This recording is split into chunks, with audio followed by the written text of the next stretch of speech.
Bismillahirrahmanirrahim. Assalamualaikum warahmatullahi wabarakatuh. Salam sejahtera dan salam forum agama.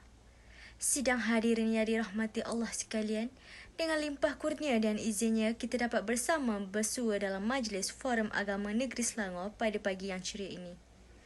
Hadirin yang dihormati, sebelum saya memperkenalkan ahli panel kita pada hari ini, izinkan saya untuk mengupas terlebih dahulu tajuk forum kita pada hari ini, iaitu tajuk forum yang berkisar tentang kefahaman ajaran sesat.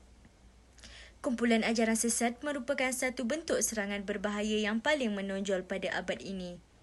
Sebelum kita menelusuri lebih mendalam topik pembincangan, molek kiranya kita berkenalan dengan ahli panel pertama yang berada di sebelah kanan saya, iaitu Ustaz Muhammad Muhazzi bin Muhammad Zain. Selamat datang Ustaz. Apa khabar? Terima kasih kepada saudari moderator kita pada hari ini. Alhamdulillah, saya baik-baik sahaja. Seterusnya, saya memperkenalkan ahli panel kedua kita, iaitu Ustazah Nurul Raihan Nabila. Selamat datang Ustazah. Apa khabar? Alhamdulillah. Terima kasih saudari pengerusi. Sidang hadirin yang dihormati, sebelum kita melangkah lebih jauh lagi, eloklah kita menelusuri dengan apakah yang dimaksudkan dengan ideologi liberalisme dan ajaran sesat. Izinkan saya mengajukan persoalan yang pertama ini kepada Ustaz Muhammad Muhazzi bin Muhammad Zain. Silakan Ustaz. Terima kasih kepada saudari moderator kita pada hari ini. Assalamualaikum dan salam sejahtera kepada hadirin yang dirahmati sekalian. Liberalisme adalah satu bentuk fahaman sekularisme, iaitu memisahkan aspek agama dan membolehkan sesuatu tindakan ataupun amalan bebas dari ketentuan agama. Perkataan liberalisme berasal daripada bahasa Inggeris yang bermaksud kebebasan. Perkataan ini merujuk kepada perkataan liberty dalam bahasa Inggeris ataupun perkataan liberté dan yang berasal daripada bahasa Perancis yang juga bermaksud bebas.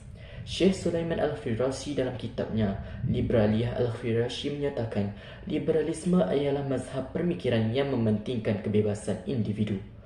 Umumnya, pemikiran liberal ini mempunyai 3 asas, iaitu yang pertama ialah kebebasan, yang kedua pula ialah individualisme dan yang ketiga pula ialah rasionalis. Saya akan mengupas ciri yang pertama, iaitu ciri kebebasan.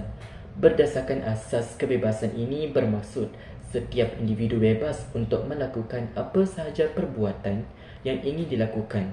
Pihak pemerintah ataupun kerajaan tidak mempunyai kuasa langsung untuk membuat peraturan ataupun tegahan.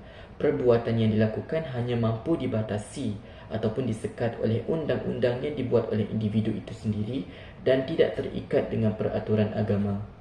Seterusnya adalah ciri individualisme. Aspek individualisme ini mengandungi 2 pengertian, iaitu pengertian yang pertama mengenai sikap keakuan ataupun anania dan cinta terhadap diri sendiri. Pemahaman ini menguasai pemikiran orang Eropah sejak zaman kebangkitan Eropah sehingga abad ke-20 Masihi. Pengertian kedua bermaksud kemerdekaan diri dan ini adalah fahaman baharu dalam anutan liberalisme yang dipanggil sebagai pragmatisme. Kita masuk pada ciri yang ketiga, iaitu rasionalis, iaitu keutamaan menggunakan akal. Penggunaan rasionalisasi atau dalam bahasa Arab disebut sebagai aqlaniyun, iaitu mendewakan akal. Ini bermaksud penggunaan akal semata-mata dalam mencari dan mencapai sesuatu kepentingan serta manfaat tanpa memerlukan kekuatan yang lain. Perkara ini dapat kita lihat berdasarkan perkara yang seperti berikut. Kebebasan adalah hak yang dibangunkan atas kepentingan kebendaan semata-mata dan ia dapat diperoleh melalui penggunaan akal semata-mata. Berdasarkan kepada fakta dan kefahaman mereka, jelaslah kumpulan liberal ini hanya sebahagian daripada kumpulan fahaman sekularisme yang dibangunkan di atas sikap berpaling daripada syariat Allah yang sebenar, kufur kepada ajaran dan juga petunjuk daripada Allah dan Rasulnya serta menghalang manusia lain mengikut syariat Allah yang sebenar. Sidang hadirin, demikian tadi penjelasan tentang ajaran sesat dan liberalisme yang pada pandangan saya, ia merupakan penjelasan terperinci daripada ahli panel pertama kita. Seterusnya, mohon penjelasan kedua iaitu Ustazah Nurul Raihan Nabila tentang punca-punca yang menyebabkan masyarakat terdorong untuk terlibat dalam ajaran sesat ini. Silakan Ustazah. Assalamualaikum dan salam sejahtera. Terima kasih saudari pengerusi, sidang hadirin yang dihormati. Sebagaimana yang kita ketahui, ajaran sesat ini berlaku kerana kejahilan terhadap agama Islam itu sendiri. Kejahilan itu berlaku sama ada daripada pengikut, ketua dan guru yang mengajarkan ajaran tersebut. Golongan ini lebih suka memilih jalan mudah untuk mengetahui tentang sesuatu perkara dan senang terikut dengan ajaran yang diajarkan oleh pendakwah palsu. Antara punca utama mereka terlibat dengan ajaran ini adalah disebabkan oleh tidak berpandukan kepada sumber yang benar, iaitu daripada Al-Quran dan As-Sunnah. Punca ini datang daripada diri individu yang mempunyai akidah tidak benar akibat tidak merujuk kepada sumber Al-Quran dan As-Sunnah yang betul. Perkara ini membuatkan individu tersebut mempelajari agama Islam melalui sumber tidak sahih sehingga membuat kesimpulan dan kefahaman yang salah tentang Islam. Rasulullah SAW bersabda, "Wahai sekalian manusia, sesungguhnya aku telah meninggalkan kamu dua perkara, selagi mana kamu tidak berpegang dengannya, kamu tidak akan sesat selamanya, iaitu Kitabullah dan Sunnah Nabi." Hadis riwayat Baihaqi. Punca lain adalah daripada godaan syaitan. Hal ini berlaku kerana manusia sendiri yang percaya akan unsur-unsur mistik dan perkara gaib sehingga mempengaruhi naluri manusia. Maka golongan yang terjerumus dalam melakukan dosa atau maksiat dan mahu bertaubat tetapi dilakukan secara mudah, cepat dan mengambil jalan ringkas. Terima kasih atas penjelasan yang panjang lebar tentang punca-punca yang boleh mendorong masyarakat terlibat dalam ajaran sesat. Sahabat-sahabat ahli panel dan sidang hadirin dihormati sekalian, apakah kesan ajaran sesat ini terhadap masyarakat? Silakan untuk menjawab persoalan ini, Ustaz Muhammad Muhazzi bin Muhammad Zain.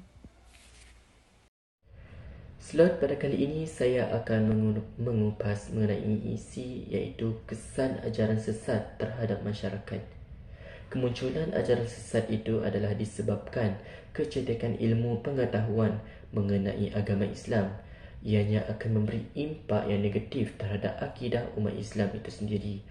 Apabila mereka ini terpengaruh dengan ajaran sesat, seseorang itu akan terdedah dengan aktiviti-aktiviti yang bertentangan dengan ajaran agama Islam, termasuklah melakukan perbuatan-perbuatan yang syirik dan juga khurafat.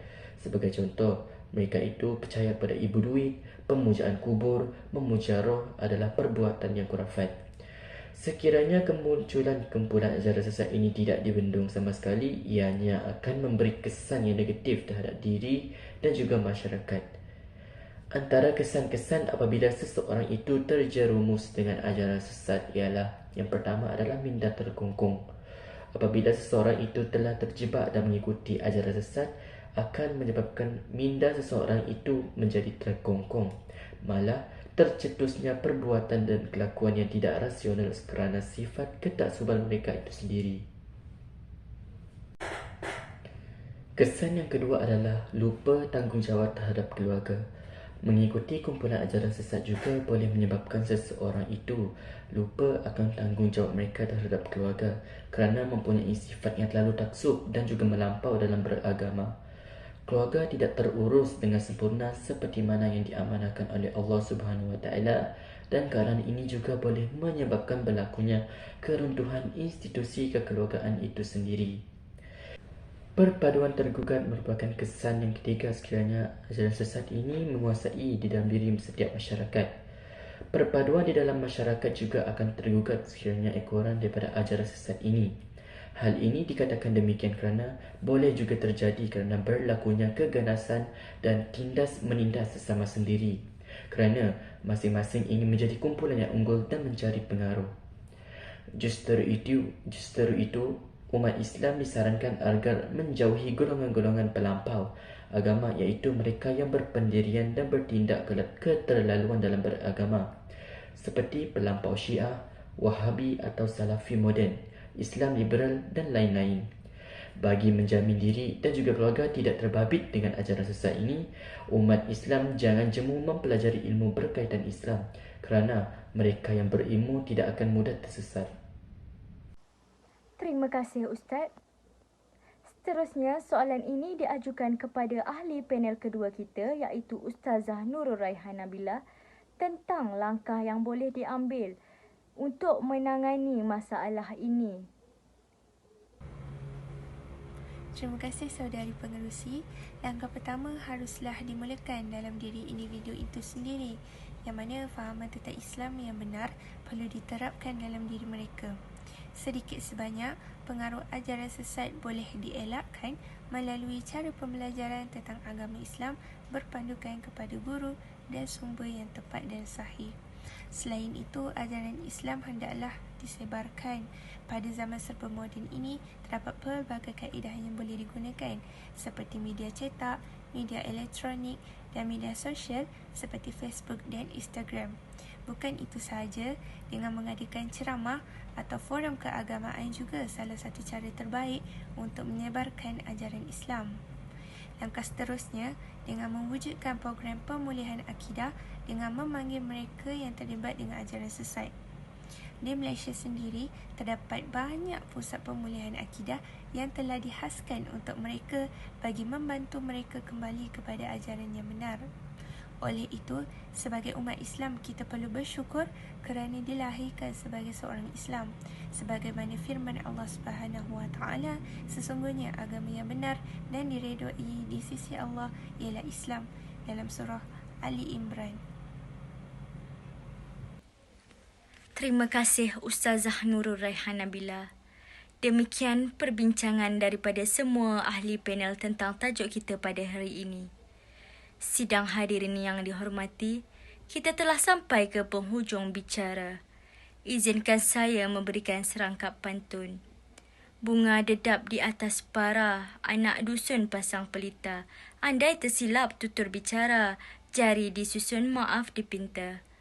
Saya mewakili semua ahli panel mengucapkan setinggi-tinggi terima kasih kepada semua hadirin yang sudi hadir menyaksikan forum agama pada hari ini. Mohon mengakhiri bicara ini. Sekian, wabillahi taufiq wal hidayah. Wassalamualaikum warahmatullahi wabarakatuh.